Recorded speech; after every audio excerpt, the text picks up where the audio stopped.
Wow. Hi, everybody. Welcome to Fight Net Radio. Lee Honish, Andrew Labouche, Miguel Antonio Barragan, bringing you the wonderful world of boxing.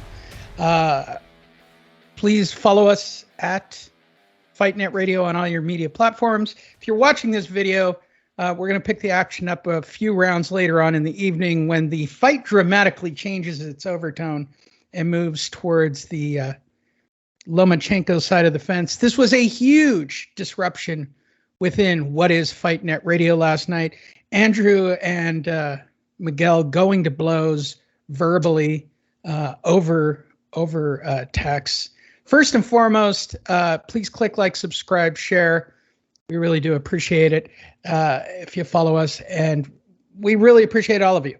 Let's get into it right off the bat. Miguel, what did you eat last night for the fight? I ordered from a pizza spot, but I didn't order pizza. I ordered like one of those like meatball parmesan kind of like subs with like fries and shit. Yeah, it's the only place that we delivered. We didn't want to leave the house because otherwise we would have gone like something else. But the few places that delivers without an exorbitant amount from Uber Eats or some other shit, things get a little pricey that way. So yeah. You realize you just did I went to a Chinese place and I got sushi. Well, we get pizza like pretty regularly, so it's like, well, let's see what else they got because they do deliver. So it's like, well, they got burgers, they got fucking hot subs. Why not? And did Pops approve of the menu change? Oh yeah, he did. He did. Well, he's like, when we bring up pizza, he's like, again, or he's like, oh gosh. So he's the one that basically like wanted to push for something different.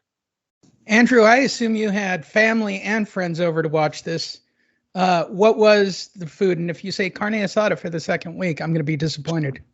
No, I think it's Froster Freeze up the street. You went to Foster's? Yeah, I told you I like their burgers over everything. Yeah, it is Foster Freeze on Grant Line Boulevard, Tracy. When I was a kid, I used to call them Frosty Freeze, but it's Foster's, and yes, they have great shakes. In fact, Christina had a shake. I had I just get the regular cheeseburger, but I don't do fries. I do fried zucchini. That's my thing. That's why I like going there. Wow. I feel like I'm on the outside having made orange chicken over stir-fried rice. Like I shot too high for the fence on that one. And then in came my mother to watch the fight with me. She's like, chicken's really good, but the rice is terrible. I go, yeah, I think it's old. I made the mistake of pulling out an old rice pack. But I digress. I got to watch it with a civilian who asked so many questions about the fight. I got to ask, when you watch a fight with somebody who knows nothing about the climate of boxing, which Miguel and I run into when we do this in a bar and somebody watches over our shoulder. Fortunately, I'm usually too hammered to respond. But how frustrating is it for you, Miguel, to watch the fight with someone who knows nothing about what's going on in boxing? It gets a little frustrating because they're not that into the fight, so they're like talking to the whole time, and then they turn over to me and they think it's like a regular game and like who's winning? I'm like, how the fuck should I know? We don't know who's winning until the end. God damn it! So I'm over here trying to like score the fight myself, right? But yeah, it gets a little frustrating when they're not that into it and they're kind of like trying to talk to you, ask you questions while you're trying to, number one, score the fight, but number two, actually enjoy the fight. So yeah, it gets a little like, dude, just leave me alone, please. Pro tip from Miguel and I, if you're going to do it, go to a nice restaurant where the staff behind the scenes is all Hispanic. Those guys know boxing. They will hook you up and your food will be tremendous. Pro tip. That is a pro tip in Vegas if you're not going to the fight. And by the way, you'll watch the fight better on your laptop and the food will be vastly superior to the MGM's shitbag hot dogs. Andrew, was it just you and the family, or did you have any civilians handy? Nope, just me and the family last night. Yeah, it kind of speaks on Devin Haney's popularity here in the Bay Area, but that's what it was. All right, you two. Isn't he from Oakland? I mean, isn't he around? Yes, oh, he man, is. Ouch. I know. Not one phone call. I really didn't even see it blow up after. I mean, I was expecting to see a lot more. On just the internet on this fight, and just kind of a letdown. We'll see what the pay-per-view numbers were, but no, Devin Haney seems as his first coming out party. The fans really didn't show up for him. My first general observation, this might have been the worst broadcast in Top Rank history. Wait, joining us on the phone right now for our rewatch of this, if you're watching the video, Andre Ward, hold on. What, Andre? Andre said hello to everyone. His audio is not working. Hold on. Timothy Bradley in my other ear. Hold. What, Tim? He says good morning to everybody as well. I'm sorry if you can't hear the audio. There were two things said last night. Was it Progray too? Wasn't it?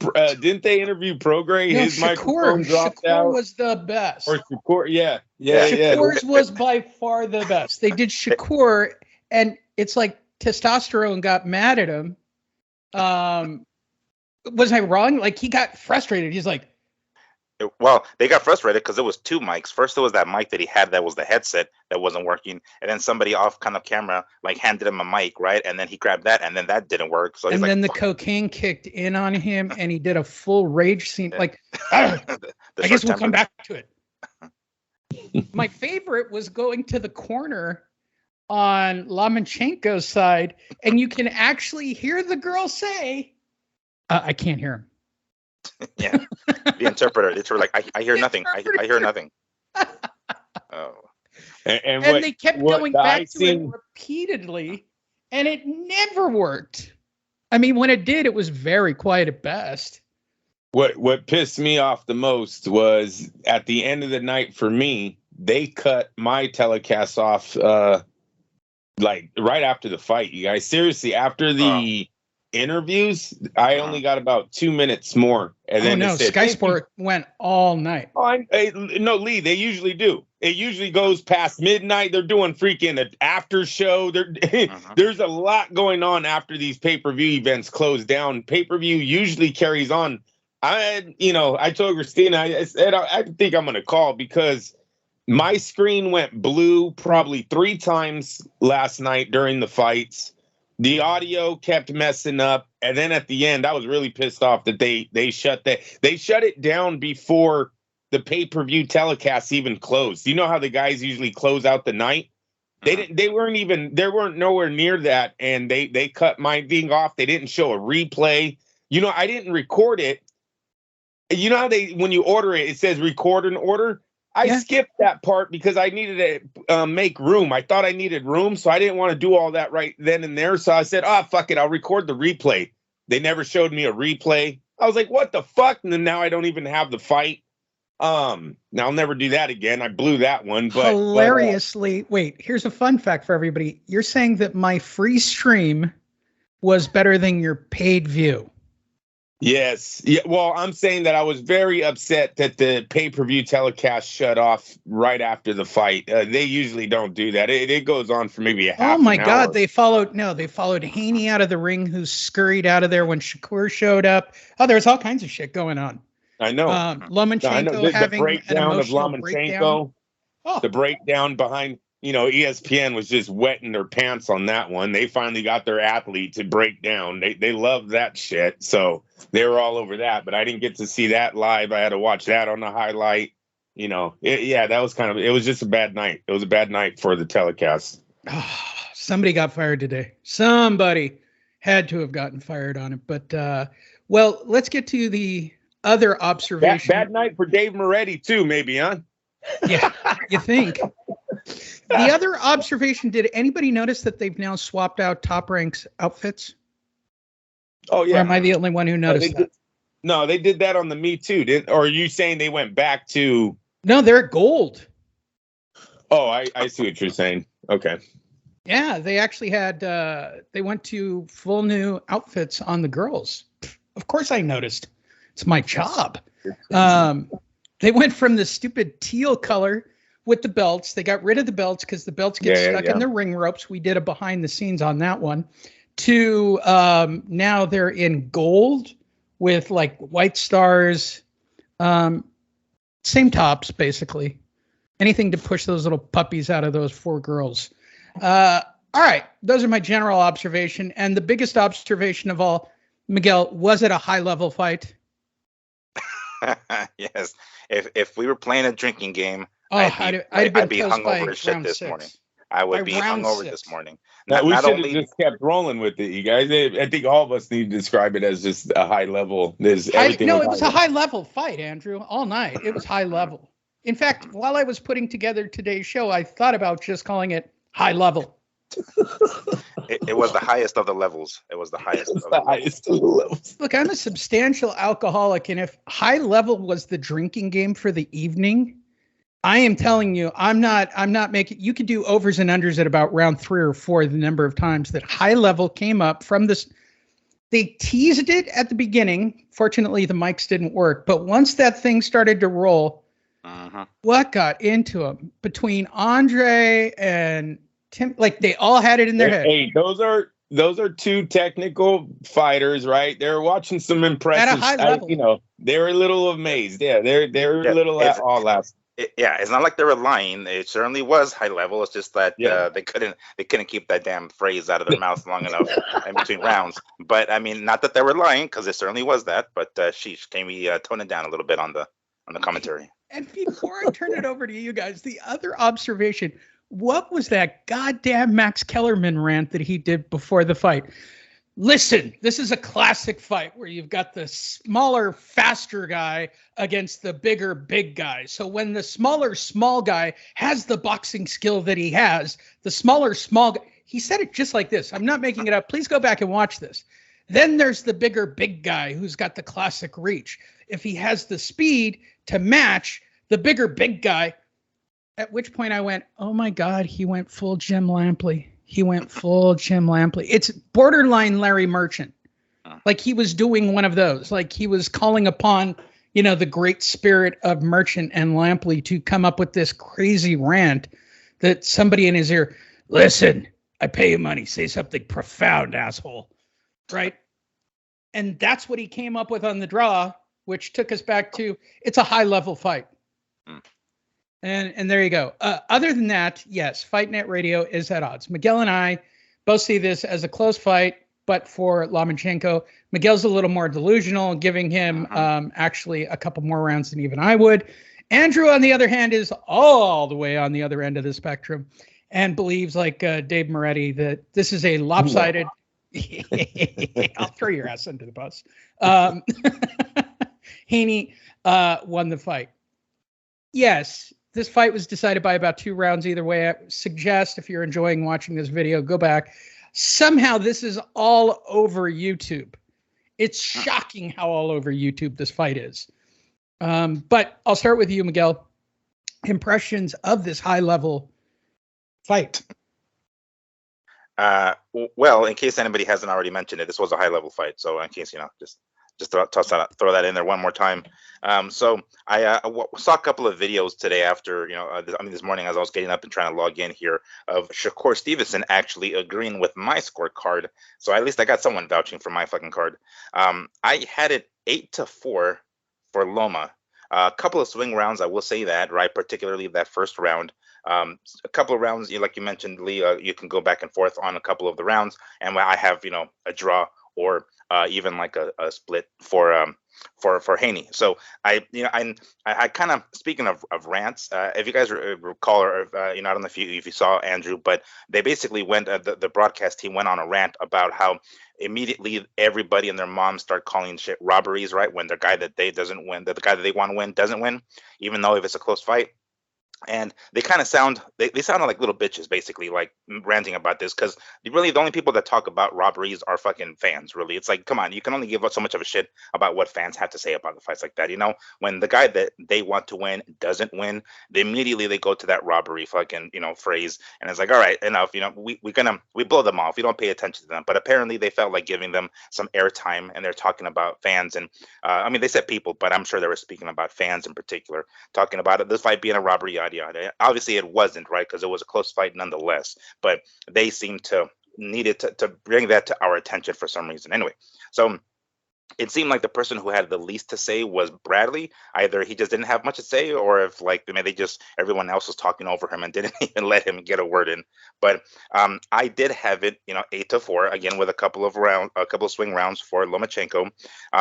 it just seemed like his punches did a lot more damage. And I know, granted, we can't really tell how much damage body shots do to a fighter. And Haney was landing some hellacious ones because he was literally landing some clean ones. Not only were they hard, but they were clean.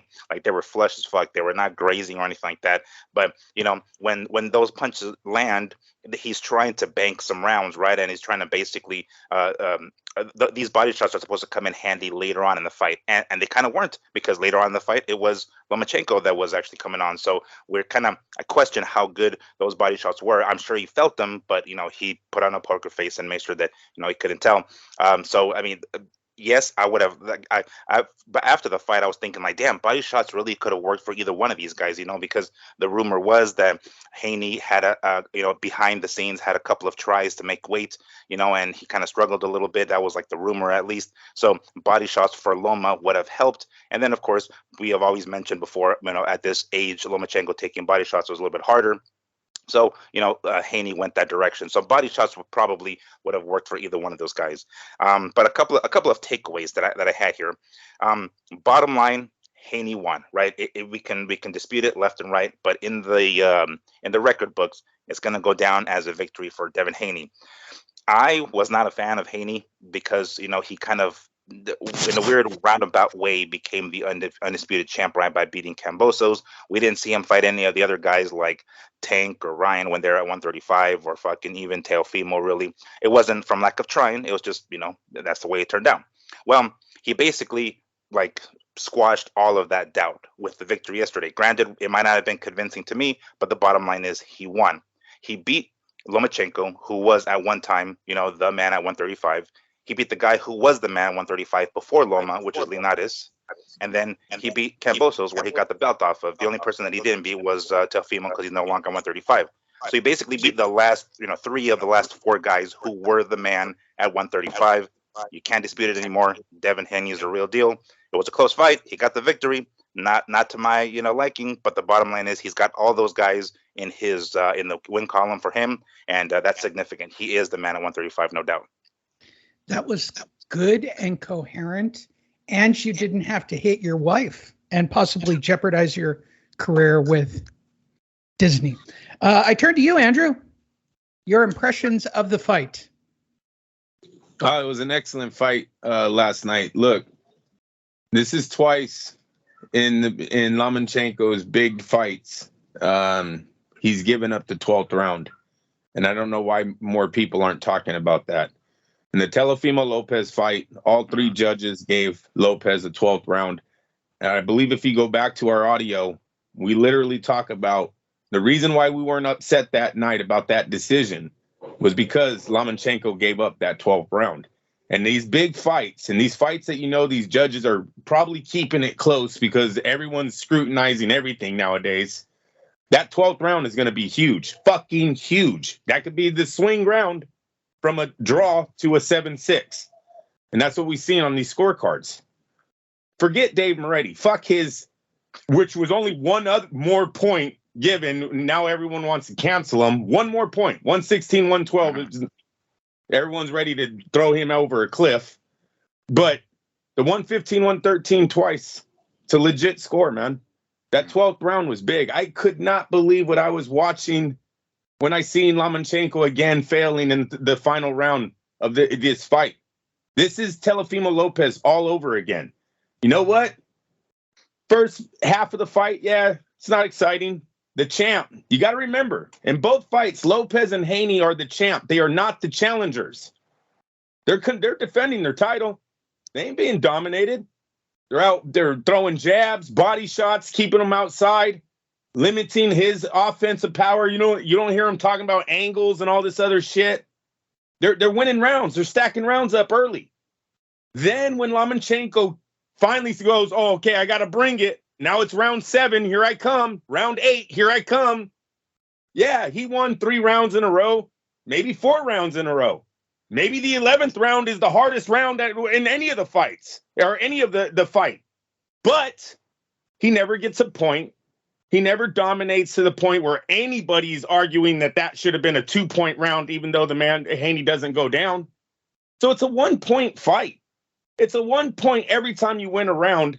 And if you don't win over 6, you're not going to win the fight. And in my eyes, that 12th round is what's deciding the fight every single time. It's the 12th round, and you're losing them on all 3 judges' scorecards. 6 scorecards always favor the other guy. That's why you're losing. Nothing else. You got to close the fucking fight. Why aren't we mad about this? You didn't learn? You didn't learn from the Lopez fight that they'll rob you in the fucking 12th? Come on, Dad. You're over here blaming the Nevada State Athletic Commission, blaming the judge. Blame your fucking self. You got to tell them. 4 years ago, what did they do to you in the 12th round? Don't let them do it again. Go out there and whoop his fucking ass. But how about this? What if Lomachenko's trying and the other guy across is just better? Maybe Haney just answered, nullified all of his offense, couldn't do it, and he cruises to a victory. Maybe that happened. We're not in the ring. We don't know. I will tell you this. Can't blame the fucking injury this time. Can't say, oh, my right shoulder, my shoulder, I had this injury, and, that's why I didn't fight in the 12th. Because you lost the 12th round again, and I haven't heard one person complain about the 12th round. Not one. Got Teddy Atlas over here. Oh, it's the 10th round out here. It's the 11th round and the 10th round. What about the 12th, people? Ain't that the most important fucking round in the fight? You gave it up 6 times in a row on 6 separate scorecards. You're losing all of them. That's why you lost the fight. That's why you're not undisputed. Don't cry about the decision. Cry about your father not telling you to go out there and close that fucking fight. It's a great fight. I love the fight. Devin Haney's for reals. I agree with everything Miguel said about. That's a great point. The last 3 men that ruled this division, he's now has on his resume. That's an awesome start to his career. He's only 24. He's only 24. He matched everything Lomachenko did last night at 24. All of the matrix, all of this guy's IQ, this guy's high-level boxing. A 24-year-old went in there, went toe-to-toe with them, and in the 12th round, he delivered. That's a great win for Haney. You can't take it away, and you're not. No one is on this show. Talking to the boxing world. Can't take that away from Haney because of fucking Dave Moretti's stupid-ass scorecard. Okay? And you know what? I ain't really, I'm not ready to say Dave Moretti should never judge and never fight another fight in his career. I'm not ready to say that. It wasn't, to me, it wasn't, who's the chick that had, the lady that had, Mayweather and Canelo, the draw? Adelaide Bird. It was Adelaide Bird, yeah. It wasn't that, okay? But this was great for boxing. Haney's the fucking man now, all right? Listen, he's not the face of boxing, but he's the man at lightweight. The face of boxing, though, is in his division. This is a great place for us right now. This is a great place because you got Shakur, who's one of the brightest prospects, the best defensive fighter in the game, the undisputed, or what is he, unified, coming up. He's at lightweight now. We have Gervonta Davis, the most successful financial fighter right now, putting on sold-out events, 1.4 million pay-per-views. He's the man. And now you have Devin Haney, who just did what Miguel just told you guys, take out the last 3 faces of this division. This is a great spot for us right now. If I'm Top Rank, I fucking fish Loma to either Shakur or to Gervonta Davis. You get that pay-per-view on now. You fire while it's hot. And Top Rank, they know how to keep this ball rolling. Loma is hot right now. If I'm Davis, I'm all over that fight. If I'm Shakur, I'm all over that fight. And then Haney can take on whoever's out there after that, if he wants. Or Haney can do a title defense and wait a little bit longer because he's only 24. Great spot for the lightweight division right now. Loma isn't going anywhere. If I'm Top Rank, I'm giving him, and I'm not doing the rematch. Don't do Devin Haney's first 2 fights, fucking 4 of them got to be against the same guy. Don't do that. Let's move on. Loma versus Gervonta Davis or Loma versus Shakur Stevenson. Yeah, and stay at 135 because, like, yeah, he talked about potentially moving up to 140, but let's be real, he's not going to make the same kind of money at 140 that he would at 135, and we know Tank is the seller, so it's like stay at 135 unless he can somehow convince Tank to fight him at 140, which is highly unlikely considering he didn't do it for fucking Ryan. So obviously he's not going to give up advantages to someone like Haney. So chances are staying at 135 is a higher payday. And he said it after the fight. He's like, if it makes sense, it makes sense. Like, yeah, it's gonna make sense. Your ass is not going to 140. It's like, yeah, it might not be the best for your fucking body right now, but you're young, you can recuperate. It's no big deal. Because I mean, who at 140 is it gonna go after Teofimo or Josh Taylor or someone else? They're not gonna give him the kind of money that fucking that the Tank or even Shakur for that matter. But yeah, we can talk about Shakur because there was some talk, a little bit of smack talk inside the ring afterwards, and I would have liked to have seen at least Tank. Oh wait, is Tank already officially on house arrest? I was gonna say I would have liked to have seen Tank in the fucking arena, but never mind. Yeah, no, he has to be. He probably went home that day with the anklet, so he's been on since the he illegally streamed it. But hey, hear me out. That's a great call about the weight. I forgot about that. So with that being thrown in there, Haney and Top Rank need to go after Davis if they want to do it now at 135 and get the mega fight at 135. Actually, Haney beats Davis.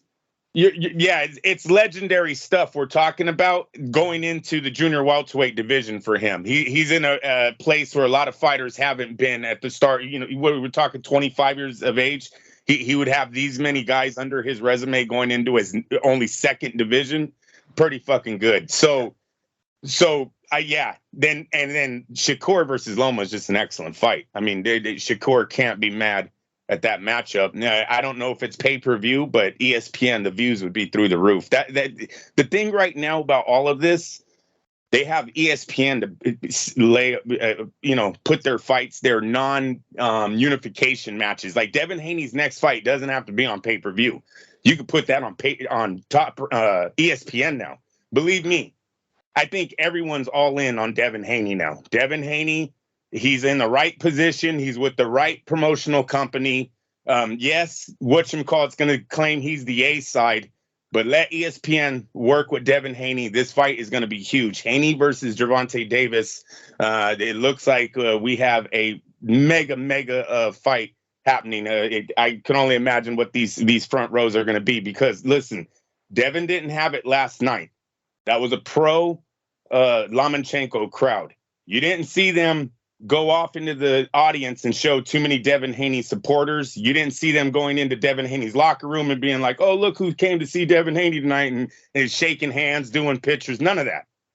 That was a very pro Lomachenko crowd, but I think Devin Haney won a lot of people over. There was the skills that these two men showed. Like you said, they weren't lying. They just overused that fucking term way too much last night, but they were not lying. The movement, the counter punching, the setups, it was a thing of fucking beauty. The way they took the shots. Hey, Ryan, you see Lama take 17 body punches in like 3 rounds? 17. I hope you were hurt, man. But these guys weren't fucking playing. They were there to win. That's putting everything on the line. You seen Lomachenko break down after the fight. That's when you're putting everything on the line. Did anyone see Ryan break down at all? Wasn't he smiling? Oh, it's a good shot. Gives him a thumbs up. Thumbs up. Good shot. Nah, man. This is what makes them different. He needs to look himself in the mirror and wonder and really ask himself if he's here like a Lomachenko is and like a Devin Haney is. What they were showing, Devin Haney walked through so many straight left hands. Yeah, he was getting hit. I was getting nervous that Lomachenko was going to break him late in that fight. You guys, I don't know why Lomachenko don't bring it in the 12th. The only thing I can think of is he's to his team, he's going to go, I did try to bring it, and that fucking kid's better than me. That's all I can think of because you literally gave the fight away. You literally went all through out, dude. But based on that, if the scorecards are real, he brings it in the 12th. The very best he gets is a draw. A draw. It's a draw. Everyone had it a draw anyways. I had it a draw. Yeah, but everyone would let's say it's a fine. draw, then there's a case to be made for a rematch in that case. But at this point, there isn't really at this point because he lost on every one of those. And as a matter of fact, my pop said the same thing. He's like, "Why the fuck did it come out on 12th round?" And that's exactly what he said. He's like, "Nah, fuck this. He just gave away that 12th round. There's no way he's gonna get the win now." Now, of course, we didn't know the scorecards at that moment, of course, but nonetheless, yeah, you give up that 12th round, it's gonna look bad. It's gonna be fresh in the judges' fucking memory and stuff like that. So now you give up that 12th round, and again, if he wins it, the best he gets is a a draw, and at the very least, that can help him make a case for a rematch. But in this case, neither one of those things goes through. Yeah, no, and I hope it doesn't, because they both can do better fighting their other people now. Dude, if Gervonta Davis and Lomachenko fight on pay-per-view, I'm buying it. I'm buying that fight. That's all there is to it. If Shakur Stevenson and Lomachenko fight, I don't know. Well, I would buy it because I'm a diehard, but I know the casuals won't. But I know they'll buy Davis versus Loma. That is a seller. If they can get that fight together, man, that's huge for the lightweight division. We are definitely getting into that, that big time tournament we kept talking about. It's happening. It took a while, but they're fighting each other. I say strike Loma while it's hot. He's not a 12-round fighter anymore. Come on. The scorecards don't lie, man. He lost 7 straight rounds in the Teofimo Lopez fight. In this fight, he loses 4 out of the first 6 on 2 cards. He loses, I think he's 3-3 on the Moretti card. Moretti has the fight close in the beginning and then just goes on a fucking a landslide for Devin Haney late. It's really weird, Moretti's scorecard. But the 4 out of 6, I can't argue that. I can't argue. That's my scorecard. I 4 out of 6 to Haney, 7 out of 7 to Lopez. You're not a 12-round fighter anymore. You're trying to bring it in 4 rounds, 5 rounds. That's what the crowd's remembering. That, you got a lot of fans. They're like, yeah, he's whooping his ass now. Those are only 1 point going to him. He's not getting knockdowns. He's not being dominant to where you can argue he deserves 2 points in any of those rounds that he's trying to bring it late. Lomachenko's not a 12-round fighter. Gervonta Davis, Al Heyman, PBC, Floyd Mayweather, they got to see this. They got to strike. Devin, if he can stop Lomachenko, Haney versus Davis is a fucking mega fight. It's one of the biggest lightweight fights ever put together. All right. Miguel, final thoughts? Well, it definitely, this is what we expected, or as far as like Haney goes, what we thought we were going to see after Teofimo Lopez defeated, Lomachenko. This is the thought, like, oh shit, this young cat, he just took out, the guy who was the man at that weight class, and then, it didn't happen. So was he really the man? I mean, let's be really honest about Lomachenko. Who's he really beat? I mean, he keeps citing everything, but fuck that. He really hasn't fought anybody.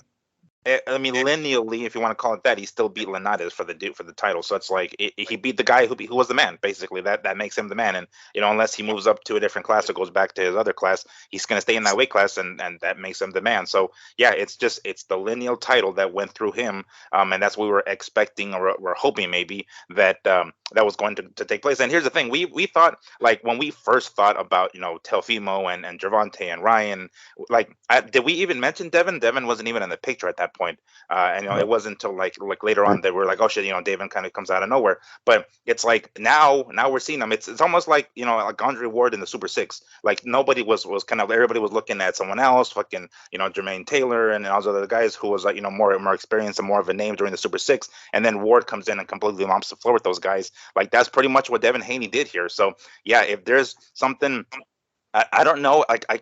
I don't know if I would want to see one more fight from Gervonta before fighting somebody like that to make it even hotter. Because I mean, ideally that would be great, right? Especially if it is somebody like Lomachenko, or hell, even if it's someone like Shakur or something like that. But oh geez, like I know that the more mega fight or the more money fight is Tank, but I think more for the diehards, for like the hardcore fans, I think they would much rather see Haney and Shakur. That's at least what I'm salivating over. So I'm hoping that one goes down in the near future, because it seems like again, they're both the top rank and they're both in the same weight class, so it seems like it's a lot easier fight to make, not to have to negotiate with Al Heyman and PBC and those sons of bitches, so it seems like this will be the better route. Now, even still, let's just say for the sake of argument, right, that Devin Haney fights Shakur first, and then in the meantime, I don't know, Davis fights somebody else, and then he ends up fighting Davis afterwards. That's still a pretty big fight. Granted, it sort of depends on who Davis fights in the meantime. But I mean, I think that even if Haney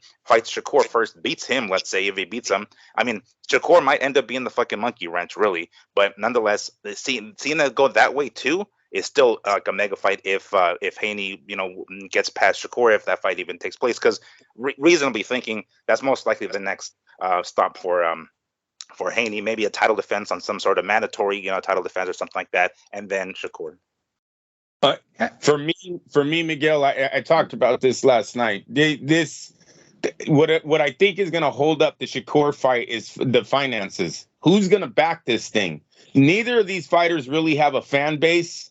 I truly believe Haney is going to ask for a raise. Listen, his last, what is this? 1, 2, 3, 4, 5 fights. Linares, Diaz, Kambosos, Lomachenko. That's superstar level shit, man. There's not a weak fighter in there. Linares was the man at 135. Joseph Diaz had a record of 32-1. Kambosos was the man and undefeated. He goes to Australia twice and whoops his ass, and then comes home and puts on a great performance, close fight or not.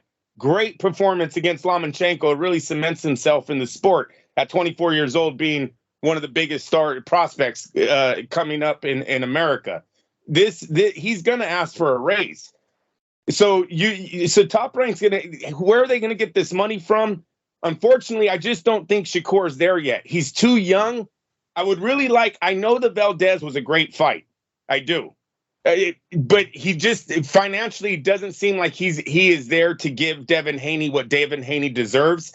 Devin Haney deserves a shot at the face of boxing. And right now that face is in his division. That is the fight they should be at least gunning for. Now, they can throw a warm-up fight in there. We know Gervonta has I don't even know if 90 days even affects that man's training, but he's got to get through that, and then he can get back to training, and then we can maybe do a warm-up fight, and then let's get that fight on at least being talked about, because Haney deserves it. If we had more fighters like Devin Haney that had a resume what he's been showing since 2021, this sport would be fine. They're lining him up and he's knocking them down. I like that. They give him Gervonta Davis. And one thing I want to mention also, and you mentioned that what triggered me remembering was him going to Australia and beating Kambosos. He's basically, he's from the Bay Area, but as you mentioned, Andrew, like nobody was talking about it, right? No one was hitting you up about watching this fight. No. And then it was a pro Lomachenko fight yesterday in his hometown because Haney lives here in Vegas, and everybody there was cheering for Loma. It was like the dude has no home. He's going to people's fucking backyards damn near. I mean, granted, yes, it is Vegas, it is his hometown, but everybody in the damn arena was cheering for Loma. So he's like, God damn, like nobody fucking loves me around here. And he's whooping everyone's asses in despite that. Despite that, he's going in there in what should be, here, his home territory, and the crowd is against him. He beats, Kambosos in Australia twice. So regardless of where he's at, he comes through. Basically, it doesn't let the crowd get to him or anything like that. That's harsh. That is hard when nobody's fucking cheering for your ass, and he comes through nonetheless with a victory. So that's pretty significant, especially with somebody as young as he is, and he's not letting the crowd get to him. Because usually that's how it is, right? Young cats, they tend to be a little bit more emotional, right? They're not as stoic as you become later on in life. And the fact that the crowd didn't get to him in either one of these fights, that's pretty significant. That says a lot about Devin. Well, with that said, wait, I'm getting it in my earpiece. Alexander Usyk is go ahead, champ. He said good fight. I hope you all heard that. This high-level fight.